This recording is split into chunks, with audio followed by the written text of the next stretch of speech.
राधा वल्लभ श्री हरिवंश। आज हमारे श्रीमद् भागवत का 135वां पाठ है, जिसमें वृतासुर की वीरवाणी और भगवत प्राप्ति।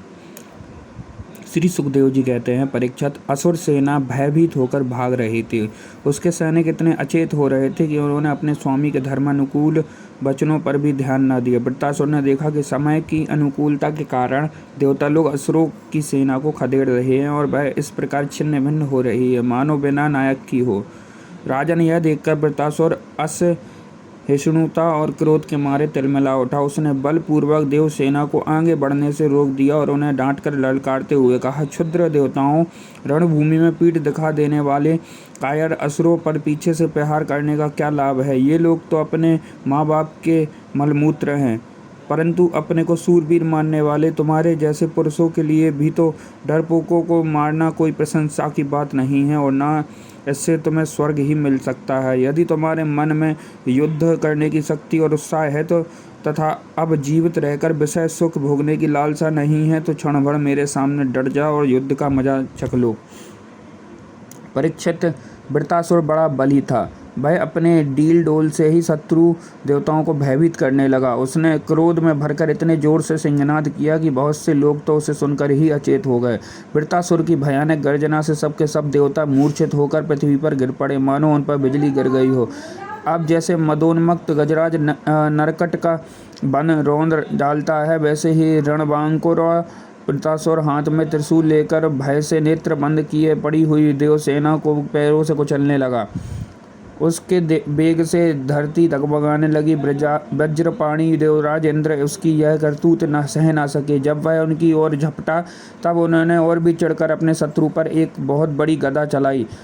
अभी वह असह्य गदा वृतासुर के पास पहुंची भी ना थी कि उसने खेल ही खेल में बाएं हाथ से उसे पकड़ लिया, और राजन परम पराक्रमी वृतासुर ने क्रोध से आग बबूला होकर उसी गदा से इंद्र के वाहन ऐरावत के सिर पर बड़े जोर से गरजते हुए प्रहार किया। इससे उस कार्य की सभी लोग बड़ी प्रशंसा करने लगे। वृतासुर की गदा के आघात से ऐरावत हाथी वज्राहत पर्वत के समान तिलमिला उठा। सिर फट जाने से वह अत्यंत व्याकुल हो गया और खून उगलता हुआ इंद्र को लिए हुए ही 28 हाथ पीछे हट गया। देवराज इंद्र अपने वाहन ऐरावत की मूर्छित हो जाने से स्वयं भी विषादग्रस्त हो गए। यह देखकर युद्ध धर्म के मर्मज्ञ वृतासुर ने उनके ऊपर फिर से गदा नहीं चलाई। तब तक इंद्र ने अपना अमृत स्रावी हाथ के स्पर्श से घायल ऐरावत की व्यथा मिटा दी और वे फिर रणभूमि में आ डटे। परीक्षित, जब वृतासुर ने देखा कि मेरे भाई विश्वरूप का वध करने वाला शत्रु इंद्र युद्ध के लिए हाथ में वज्र लेकर फिर सामने आ गया है, तब उसे उनके उस क्रूर पाप कर्म का स्मरण हो आया और वह शोक और मोह से युक्त हो हंसता हुआ उनसे कहने लगा, वृतासुर बोलो, आज मेरे लिए बड़े सौभाग्य का दिन है कि तुम्हारे जैसा शत्रु, जिसने विश्वरूप के रूप में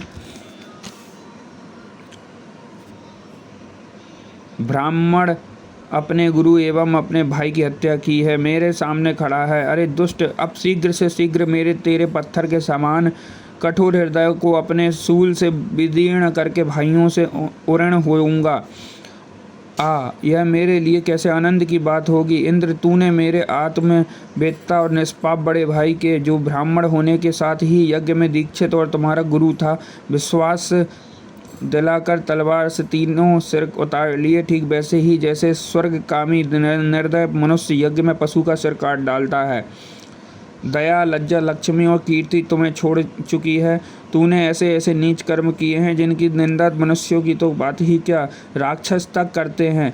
आज मेरे त्रिशूल से तेरा शरीर टूक टूक हो जाएगा, बड़े कष्ट के साथ तेरी मृत्यु होगी। तेरे जैसे पापी को आग भी नहीं जलाएगी, तुझे तो गींद नोच नोच कर खाएंगे। ये अज्ञानी देवता तेरे जैसे नीच और क्रूर के अनुयायी बनकर मुझ पर शस्त्रों से प्रहार कर रहे हैं।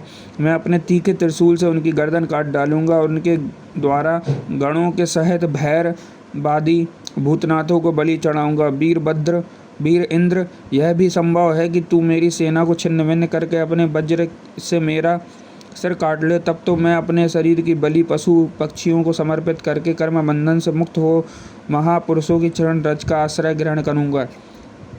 जिस लोक में महापुरुष जाते हैं वहाँ पहुँच जाऊँगा। देवराज, मैं तेरे सामने खड़ा हूँ, तेरा शत्रु हूँ। अब तू मुझ पर अपना अमोघ वज्र क्यों नहीं छोड़ता? तू यह संदेह ना कर कि जैसे तेरी गदा निष्फल हो गई, कृपण पुरुष से की हुई याचना के समान यह वज्र भी वैसे ही निष्फल हो जाएगा। इंद्र, तेरा यह वज्र श्री हरि के तेज के दधीचि ऋषि की तपस्या के से शक्तिमान हो रहा है। विष्णु भगवान ने मुझे मारने के लिए तुझे आज्ञा दी है, इसलिए अब तू उसी वज्र से मुझे मार डाल, क्योंकि जिस पक्ष में भगवान श्री हरि हैं उधर ही विजय, लक्ष्मी और सारे गुण निवास करते हैं।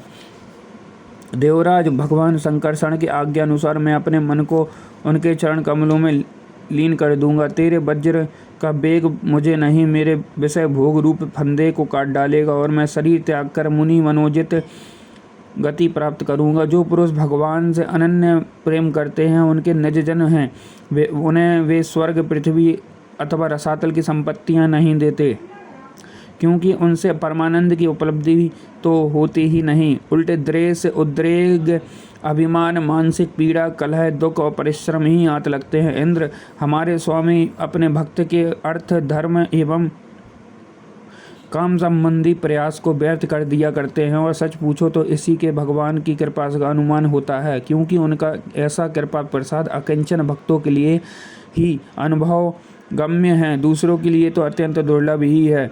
भगवान को प्रत्यक्ष अनुभव करते हुए वृत्तासुर ने प्रार्थना की, प्रभु आप मुझ पर ऐसी कृपा कीजिए कि अनन्य भाव से आपके चरण कमलों के आश्रित सेवकों की सेवा करने का अवसर मुझे अगले जन्म में ही प्राप्त हो। प्राण बल्लभ, मेरा मन आपके मंगलमय गुणों का स्मरण करता रहे, मेरी वाणी उन्हीं का गान करे और शरीर आपकी सेवा में संलग्न रहे। सर्व सौभाग्य निधे, मैं आपको छोड़कर स्वर्ग, ब्रह्मलोक, भूमंडल का साम्राज्य, रसातल और एक छत्र राज्य, योग की सिद्धियां, यहाँ तक कि मोक्ष भी नहीं चाहता। जैसे पक्षियों के पंखहीन बच्चे अपनी माँ की बाट जोहते रहते हैं, वे जैसे भूखे बछड़े अपनी माँ का दूध पीने के लिए आतुर रहते हैं, और जैसे वियोगिनी पत्नी अपने प्रवासी प्रियतम से मिलने के लिए उत्कंठित रहती है, वैसे ही कमल नयन मेरा मन आपके दर्शन के लिए छटपटा रहा है। प्रभु, मैं मुक्ति नहीं चाहता, मेरे कर्मों के फलस्वरूप मुझे बार बार जन्म मृत्यु के चक्कर में भटकना पड़े, इसकी परवाह नहीं, परंतु मैं जहाँ जहाँ जाऊँ, जिस जिस योनि में जन्मूँ,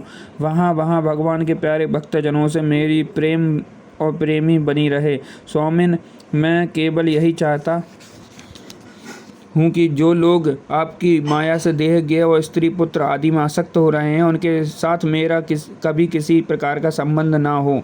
श्री कृष्ण चरण अस्तु।